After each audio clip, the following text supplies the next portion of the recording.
말씀입니다. 구약 323페이지에 있습니다. 여호수아 4장 10절에서 14절까지 말씀입니다. 다 같이 하나님의 말씀을 읽겠습니다. 또 여호와께서 여호수아에게 명령하사 백성에게 말하게 하신 일, 곧 모세가 여호수아에게 명령하신 일이 다 마치기까지 궤를 맨 제사장들이 요단 가운데에 서 있고 백성은 속히 건넜으며 모든 백성이 건너기를 마친 후에 여호와의 궤와 제사장들이 백성의 목전에서 건넜으며 르우벤 자손과 갓 자손과 므낫세 반 지파는 모세가 그들에게 이른 것 같이 무장하고 이스라엘 자손들보다 앞서 건너갔으니 무장한 4만 명 가량이 여호와 앞에서 건너가 싸우려고 여리고 평지에 이르니라. 그날에 여호와께서 모든 이스라엘의 목전에서 여호수아를 크게 하심에 그가 생존한 날 동안에 백성이 그를 두려워하기를 모세를 두려워한 것 같이 하였더라. 아멘.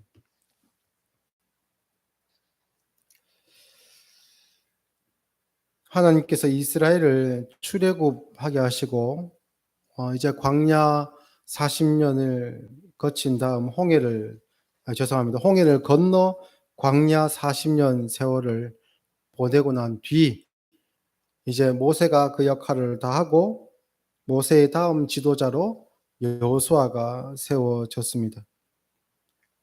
지난주에 말씀드린 것처럼 모세는 그에게 있어서 신적 권위를 누가 의심할 사람이 없었습니다. 그는 하나님과 대면하여 이야기하는 사람이었고 그가 하나님과 대면하여 이야기하였을 때 그의 얼굴에서 사람에게서 나타날 수 없는 그런 광채가 비침으로 인해 이스라엘이 그것을 두려워하여 그 천으로 얼굴을 가려달라고 부탁할 정도였습니다. 그러니 모세는 자연스럽게 이스라엘의 지도자일 수밖에 없고 그의 권위에 도전할 수 있는 사람은 거의 없었겠지요. 그런데 여호수아는 어떻습니까? 여호수아에게는 신비한 능력, 어떤 신적 권위라고 생각할 수 있는 어떤 신비한 능력들이, 기적적인 일들이 그를 통해는 잘 나타나지 않습니다. 보통 사람과 같은 그러한 모습입니다. 그 행동에 지침이 있으면 누구라도 그 행동 지침대로 따라할 수 있을 만한 그러한 사람이 바로 여호수아입니다. 그러니 누군가가 여호수아에게 당신이 우리의 지도자가 될 그런 자격이 어디 있어? 우리보다 나은 것이 있으면 보여주시오라고 했을 때에 여호수아가 나는 이것이 당신들보다 낫고 뛰어나기 때문에 당신들의 지도자가 되기 충분합니다라고 할 수 있을 만한 것이 없습니다. 뭐 예를 들어 사울 왕 같은 경우에는 다른 사람들보다 머리 하나 클 정도로 키도 크고 그가 정세를 읽는 눈도 아주 밝고 그리고 그 말 한마디와 행동 하나로 이스라엘 백성들의 마음을 사로잡을 수 있는 그런 일종의 그 세상적인 리더십이 있는 사람이었습니다. 그러다 보니 그가 처음 왕으로 세워질 때 이스라엘 백성들이 환호하고 우리의 왕, 우리의 왕, 우리의 대표 이렇게 할 수 있을 만한 요소들이 있었죠. 그러나 여호수아의 경우에는 어떻습니까? 여호수아에게는 그러한 부분을 찾기가 직접 보지는 못했지만 사실 성경의 기록으로만 보면 찾기가 어려웠습니다.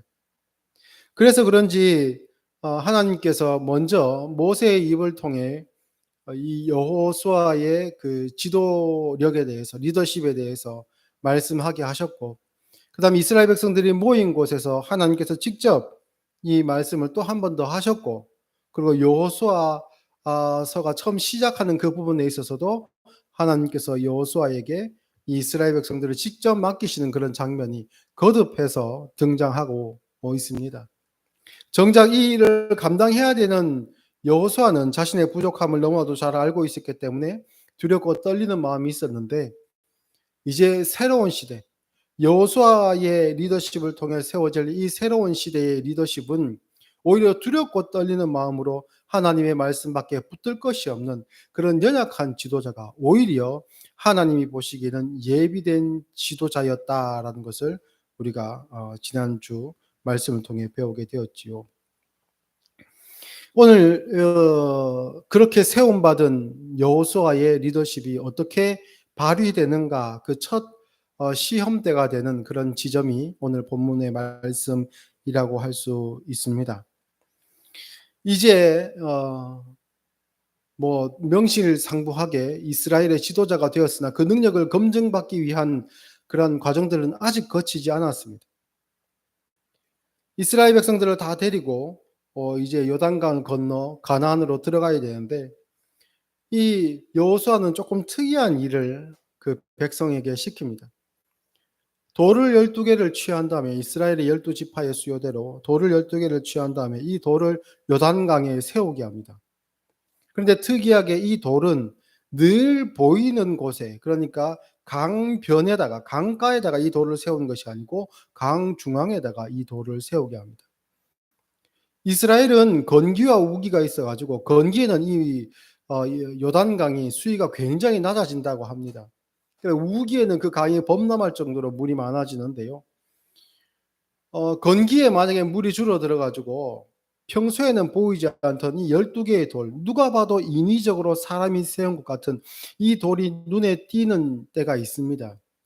그러면 이 출애굽하여 가나안으로 정복 전쟁을 하던 그 이후의 세대들, 자녀 세대들, 이 전쟁을 경험해 보지 못했고 광야 생활을 직접 체험해 보지 못했던 그 자녀 세대들은 이 사실 하나님께서 어떻게 광야에서 이스라엘을 인도하셨고 요단을 건너게 하시며 가나안을 정복하게 하신 것을 직접 눈으로 보지 못했던 그런 세대들이 이 돌의 출처에 대해서 물어볼 때에 이 돌의 출처에 대해서 이야기하는 것을 통해 가지고 하나님께서 너희를 인도하셨다라는 것을 증거하게 합니다.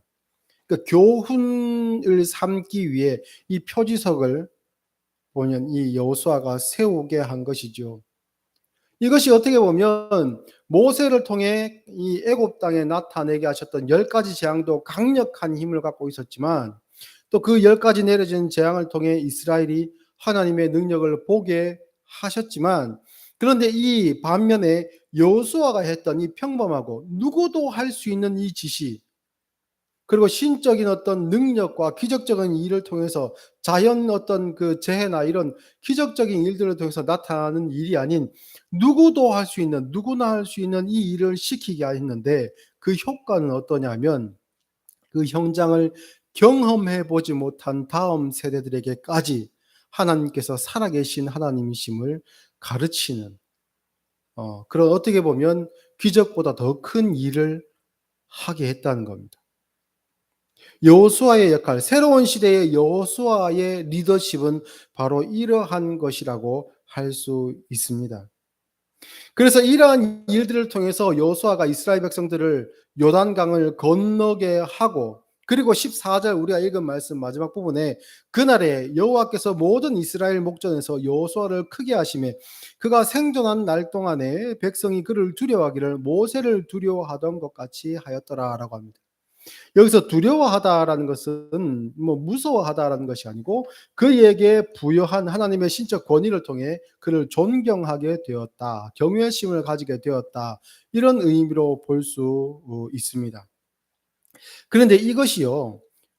읽은 본문 뒤쪽에 24절을 한번 다시 보시면 24절에 이는 땅의 모든 백성에게 여호와의 손이 강하신 것을 알게 하며 너희가 너희의 하나님 여호와를 항상 경외하게 하려 하심이라 하라. 자, 이것이 12돌을 길갈에서 12돌을 세운 것, 요단강에 12돌을 세운 그 일을 가지고 마지막까지 쭉 교훈을 주게 하시고 그 최종 목적을 뭐라고 하냐면 하나님을 항상 경외하게 하라 했을 때 이 경외함 이것이 바로 어떻게 보면 백성들이 여호수아를 통해 나타난 그 모든 지도력을 통해갖고 그를 존경하고 두려워하는 그 감정과 흡사한 겁니다. 이것을 착각하시면 안 되는 것이 하나님께서 세우신 리더를 하나님급으로 올려라 라는 뜻이 아닙니다. 이것은 오히려 여호수아의 역할이 하나님을 경외하는 것이 어떠한 것인가? 다른 말로 표현하면 사람의 입장에서 하나님을 볼 때 하나님은 얼마나 경외함을 받으실 만한 분인가의 통로, 그 도구가 되는 삶을 살았던 것이 여호수아입니다. 그래서 여호수아의 리더십은 그의 강함은 어디서 나타나는가? 하나님이 어떠한 분이신가를 그 인생을 통해 나타내므로 두렵고 떨리는 마음이 있고 나는 연약하지만 하나님을 온전히 신뢰하고 붙들었을 때 하나님께서 우리를 인도하신다는 것을 경험하여 알게 하는 그 삶을 통해 그 이스라엘 백성들에게 하나님은 이러한 분이다라는 것을 흘려보내고 알려주는 역할을 하는 것이었습니다. 그래서 이 여호수아의 역할을 볼 때, 그 모습을 볼 때 이스라엘 백성들이 하나님을 경외하는 것처럼 그를 두려워하는 마음을 가졌었고 그를 존경하는 마음을 가졌었던 겁니다. 그리고 14절의 첫머리에 그날에라는 표현이 등장하는데요. 그날만, 그 하루만, 요단강을 건넜던 그 하루만을 이야기하는 것이 아니고 그날로부터 시작하여 라는 의미를 가지고 있습니다. 그리고 그 모든 날 동안에 라는 의미를 가지고도 있고요. 그리고 역시 14절에 기록한 것처럼 그의 사는 생존한 날 동안에 모든 날 동안에 여호수아에 대한 그 백성들의 마음은 경외함, 두려움이었다는 것입니다. 다른 말로 표현하면 어떻게 됩니까? 여호수아는 그의 모든 인생을 통해서 자신의 지도력을 발휘할 때 그의 삶이 하나님이 어떠한 분인가를 나타내는 삶이었다라는 겁니다. 하나님이 어떠한 분인지 나타내게 하는 것. 우리가 읽은 아까 24절을 다시 한번 보시면요. 이는 땅의 모든 백성에게 여호와의 손이 강하신 것을 알게 하며 너희가 너희의 하나님 여호와를 항상 경외하게 하려 하심이라라고 합니다. 여기서 안다, 하나님의 손이 강하신 것을 안다라고 했을 때 이 안다는 것은요. 지식, 어떤 데이터를 전해주므로 문서를 그냥 단순히 남겨줘서 하나님은 강하신 분이래라고 하는 것을 전해주는 것이 아니라 여기서 이 안다는 것은 경험하여 안다라는 뜻입니다. 경험하여 안다. 그러면 보십시오. 이 돌이 길갈에 세운 이 12돌이 여호수아의 사후에도 여전히 존재하죠. 존재합니다. 그리고 여호수아가 그 후손들에게 하나님에 대한 이야기를 증거하는 그 생이 끝나고 난 다음에도 그 돌은 존재하게 됩니다. 그러면 하나님의 능력을 체험했던 경험케 하는 역할을 하였던 여호수아는 그 생이 다하면 그 역할을 다 하는 것이죠. 근데 세워진 돌은 그 이후에도 지속이 됩니다. 그런데 희한한 것이 무엇이냐면요. 이스라엘 백성들이 여호수아 사후에도 이 돌들을 매개체로 하여 하나님을 경험하여 아는 신앙을 전수해 줄 때 여호수아가 없는 순간에도 이 신앙은 전수되더라는 겁니다. 여호수아 같은 지도자가 없는 그 시간 속에서도 하나님을 경험해야만 아는 인생들이 여호수아 없이도 살아가더라는 겁니다. 이게 새로운 시대가 놀라운 점입니다. 이게 바로 신약 시대의 시작이라고 할 수 있는 성령 강림 이후에 교회가 세워지고 예수 그리스도께서 제자들과 성령으로 함께 하시겠다고 하신 그 약속이 이루어진 세대에 나타나는 그러한 기적적인 일입니다. 예수님은 분명히 2000년 전에 십자가 사역을 완수하셨고 하늘 보좌 우편에 앉아 계십니다. 승천하셔서. 다시 오실 그때가 언제인지 모르지만 반드시 다시 오실 것이라는 약속을 하셨습니다. 그래서 우리 옆에는 예수님께서 아니 계십니다. 이게 맞는 말이기도 하지만 틀린 말이기도 하죠.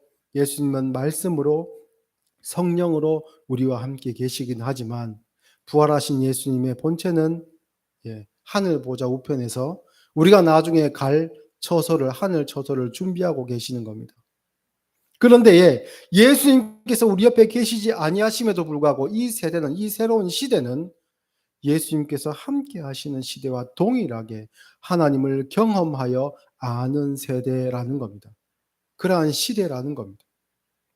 우리가 봤을 때에 우리 인생에 기적적인 일이 빵빵 터지면 야 하나님의 능력이 나타나는구나.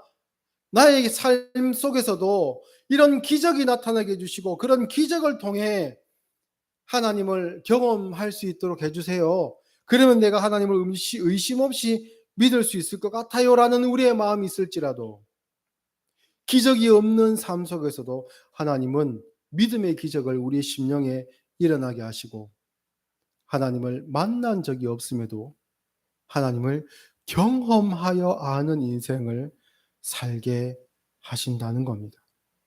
그게 성도의 삶에 일어나는 가장 큰 기적이고 새로운 시대에 나타난 기적입니다. 구약 성경을 읽어보시면 군데군데 이런 일들이 있죠. 하나님의 역사하심이나 아니면 선지자들의 말의 권위를 위해서, 그것이 어떻게 하나님의 말씀인가를 증명하기 위해서 어떤 기적적인 일들을 많이 빌려옵니다. 어떤 그런 기적적인 일이나 현상이 있어야지 이 사람이 이야기한 것이 하나님의 말씀이다, 하나님의 뜻이다라는 것이 증명될 때가 있죠. 그러나 신약 시대는 그렇지 않습니다. 신약 시대는 우리 모든 사람에게 성령을 선물로 주심으로 하나님의 전으로 삼으셨고 예수 그리스도의 몸으로 삼으셨기에 그러한 기적 없는 일상 속에서 우리는 영적인 기적을 체험하며 사는 인생이 되었지요.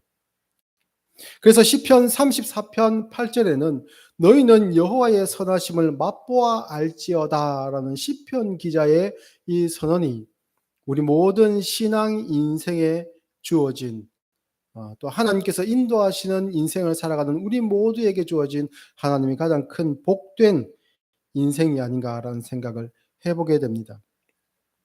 참으로 신앙은 관념 속에 있지 않습니다. 하나님도 저 높은 하늘에 계시면서 보고만 계시지 않습니다. 하나님은 우리와 동행하시고 우리를 생명의 길로 늘 인도하십니다.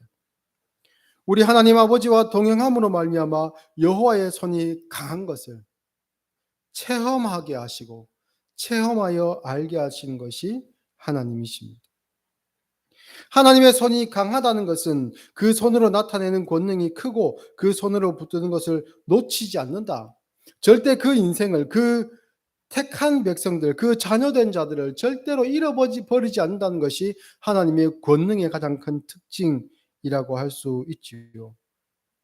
우리는 늘 하나님께서 우리와 함께 하시는 증거인 하나님의 말씀을 의지하며 삽니다. 그리고 그 삶을 하나님께서 인도하심으로 말미암아 자기 백성을, 그 자녀들을 절대 놓지 아니하신다는 것을 우리는 알지요.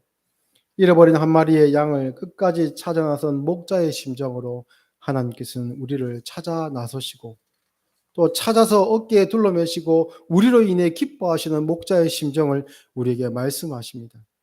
잃어버린 드라크마를 찾은 그 여인의 기쁨, 이웃을 초청하여 기쁨을 나누기 위해서 잔치를 벌이는 그러한 기쁨, 심지어는 그 잔치 자리에서 소모되는 돈의 양이 찾았던 그 드라크마 하나와 비교할 수 없이 크다 할지라도 그것으로 인해 오히려 기뻐하는 것이, 가치를 부여하는 것이 그 여인의 마음이지요. 심지어는 아버지를 배반하고 아버지에게 대해서 책임져야 될 것들, 의무를 다하지 아니하고 아버지가 생전에 힘들게 모아놓은 재산을 허랑방탕하여 써버린 그 아들, 아버지의 길을 인정하지 않고 그 인생을, 아버지가 걸어갔던 그 인생을 조롱하며 어떻게 보면 인정하지 않고 자기 삶을 찾아 떠났던 그 아들조차도 아버지는 기다리셨던 그 마음, 그 마음을 우리는 말씀을 통해 깨닫죠. 아, 하나님은 이러하신 분이구나. 하나님의 권능은 이러한 것이구나. 하나님의 손의 강함은, 우리를 붙들고 계시는 그 손의 악력은 이렇게까지 강하신 분이시구나. 이스라엘 백성에게 있어서 여호수아는 그러한 메시지의 증거자였다는 것을 알 수 있습니다. 심지어는 이러한 인생이 이스라엘 백성들에게만 영향을 끼친 것이 아니라 그 백성의 테두리 밖에 있는 사람에게도 하나님이 어떠하신 분이신지를 나타내는 귀한 도구가 되었습니다.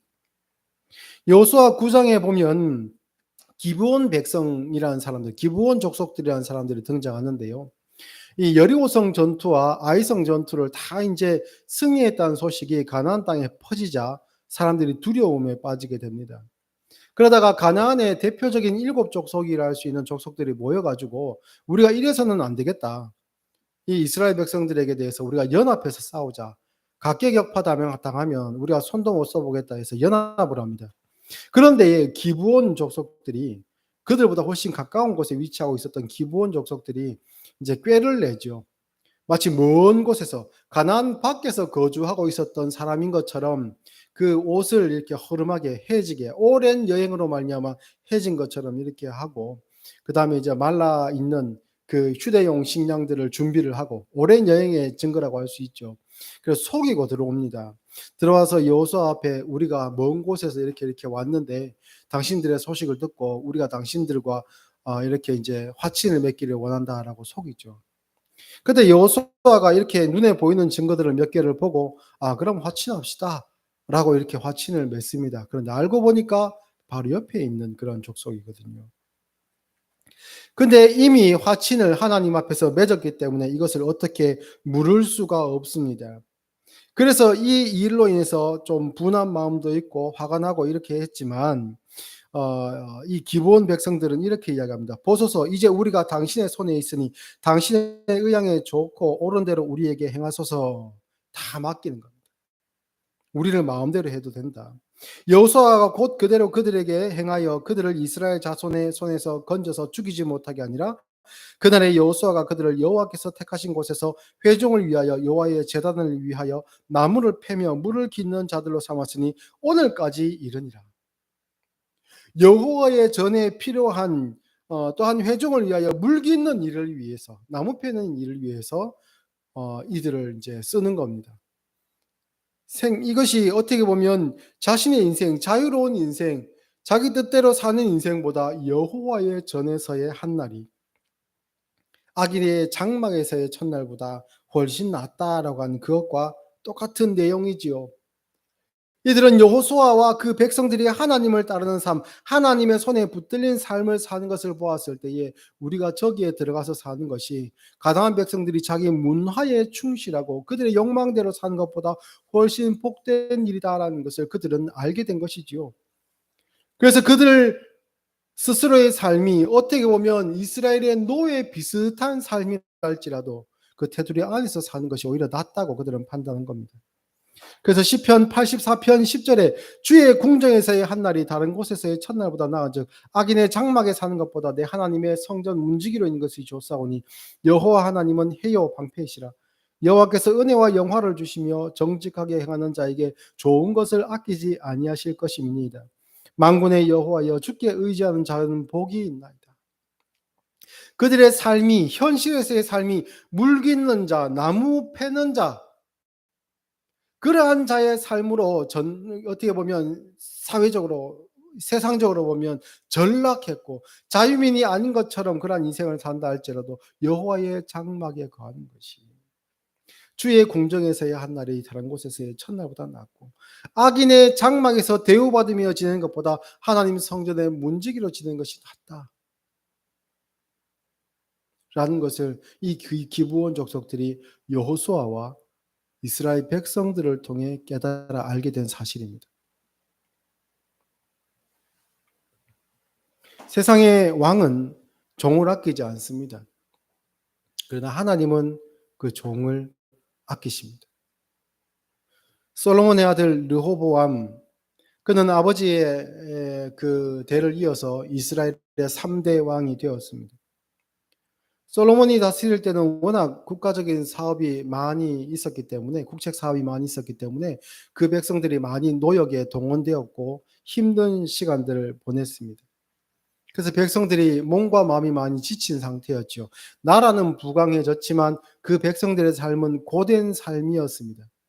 이제 솔로몬이 왕국의 기틀을 아버지로부터 물려받은 그 왕국을 더 번성케 하여 튼튼한 왕국의 기틀을 다 잡았습니다. 이제 백성들은 왕이 바뀌었으니 이제 조금 정책을 달리해 가지고 이 노역에서 조금 자유를 얻고 조금 더 평안한 삶을 살게 해주지 않을까라는 기대를 가졌습니다. 그 모든 기간 동안 솔로몬의 왕의 기간 동안에 솔로몬을 섬겼던 늙은 노인 신하들이 그것을 백성의 그 마음을 다 알았기 때문에 다음 왕이 된 르호보암에게 이러한 이야기들을 합니다. 백성들에게 지워졌던 그 짐을 덜어주어야 됩니다. 그러면 이 모든 백성들이 당신의 아버지를 왕으로 섬겼던 것처럼 당신도 왕으로 섬길 겁니다. 라고 이야기합니다. 그런데 안타깝게도 이 르호보암은 이 아버지 때부터 섬겨왔던 노인 신하들의 말을 듣지 않고 자기와 함께 나고 자랐던 어린 예, 신하들의 말을 듣습니다. 오히려 그들은 어떻게 이야기하는가? 왕권이라는 것은, 그 리더십은 힘에서 나옵니다. 함부로 찍소리도 못하게 하십시오. 감히 고개를 쳐들려고 하면 어디 감히 왕권의 반기를 드느냐, 본보기를 삼기도 하시고, 그리고 노역을 훨씬 더 심하게, 솔로몬이 매로 백성을 다스렸으면 나는 채찍으로 다스리겠다, 그렇게 말씀을 하십시오. 그렇게 그들을 기를 죽여야지만이 당신의 왕권이 더 강건하게 설 겁니다. 이런 이야기들을 하는 겁니다. 가만히 들어보니까 신앙이 없었던 것 같습니다. 르호보암이. 하나님께서 여호수아를 세우시고 그를 이스라엘의 리더로 세우시고 그의 리더십을 통해 이스라엘 전체가 하나님을 경험하며 알게 하시는 그 삶을 살게 하셨는데, 그 리더십이, 그 힘이, 그 지도력이 어디서 나오는지 이 르호보암은 알지 못했던 것 같습니다. 그의 눈에 보였던 것은 아버지의 강함, 그의 신앙이 아니라 눈으로 보이는 외적인 요소들이 전부였던 것 같습니다.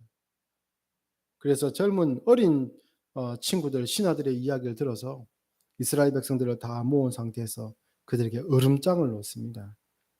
그 이야기를 들었던 이스라엘 열 지파가 우리가 다윗 집하고 무슨 상관이 있냐라고 하고 그들을 떠나 솔로몬 때에 어떻게 보면 이 솔로몬에게 쫓겨났던 여로보암을 왕으로 세워가지고 북이스라엘을 이렇게 세우게 됩니다. 이 세상적으로 볼 때는 힘이 세상을 다스리는 것 같죠. 우리가 절대자를 생각할 때도 그 강함을, 그 강한 손, 힘, 그런 것들을 생각할 때 능력, 뭐 산을 뒤집고 땅을 가르고 이런 것들을 생각하죠. 그런데 하나님의 리더십은, 또 하나님께서 세우신 여호수아의 리더십은, 그리고 그 여호수아의 리더십을 통해 하나님을 경험하며 알게 하는 그 삶을 살아왔던 이스라엘 백성들의 인생은 그런 내용이 아니더라는 겁니다. 그래서 마태복음 20장 28절에 예수님께서 인자가 온 것은 섬김을 받으려 함이 아니라 도리어 섬기려 하고 자기 목숨을 많은 사람의 대속물로 주려 함이라. 이 말씀이 여호수아를 통해 보여주셨던 리더십과 연결이 되어 있지요. 사랑하는 성도 여러분, 하나님을 경외하는 삶을 사시기 바랍니다. 하나님을 두려워하는 삶을 사시기 바랍니다. 늘 하나님의 말씀에 귀를 기울이고 무엇이 진리인지, 어떤 것이 옳은 것인지, 하나님이 어떠한 분이셨는지를 늘 관심을 가지고 눈과 귀를 집중하시기 바랍니다. 그리고 세상에 있는 그러한 사람들의 가치관을 따라 나의 인생을 살 것이 아니라 연약한 중에서도 하나님께서 인도하시게 하신, 하나님께서 가라 하신 그 방향대로 말씀 따라 한 걸음 한 걸음 살아가시기를 바랍니다. 그럴 때에 우리 믿는 사람들이 서로의 삶을 보며 하나님이 살아계심을 경험하여 알게 될 겁니다. 또한 우리뿐만 아니라 우리의 삶을 보며 하나님이 누구신지 몰랐던 사람들까지도 하나님은 저러한 가치를 가지고 계신 분이 아닌가. 하나님은 세상에 있는 기준으로 우리를 체에 걸르듯이 이렇게 그 세상의 기준으로 우리를 걸으시는 것이 아니라 하나님의 기준은 저 사람의 삶처럼 다른 데에 있지 않는가. 그렇다면 나도 하나님을 믿는 사람으로 하나님의 자녀된 삶으로 나도 살고 싶다. 이러한 생각들이, 물론 반대편에는 가나안 칠족속처럼 연합해갖고 죽기까지 싸우겠다는 사람도 물론 있을 수는 있습니다. 그러나 우리의 인생을 보며 여호수아의 리더십이 우리를 통해 우리 공동체와 세상에까지 흘러가게 하시는 것이 하나님의 뜻인 줄도 믿습니다. 우리 모두가 여호수아의 인생과 같이, 또한 그를 보며 하나님을 경험한 삶을 살았던 이스라엘의 인생과 같이 하나님의 말씀의 인도하심을 받고 연약한 중에서도 하나님의 그 강하신 손만 붙들고 말씀으로, 성령으로, 예수님 믿는 믿음으로 살아갈 수 있는 우리 모두가 될 수 있기를 예수님의 이름으로 축복합니다.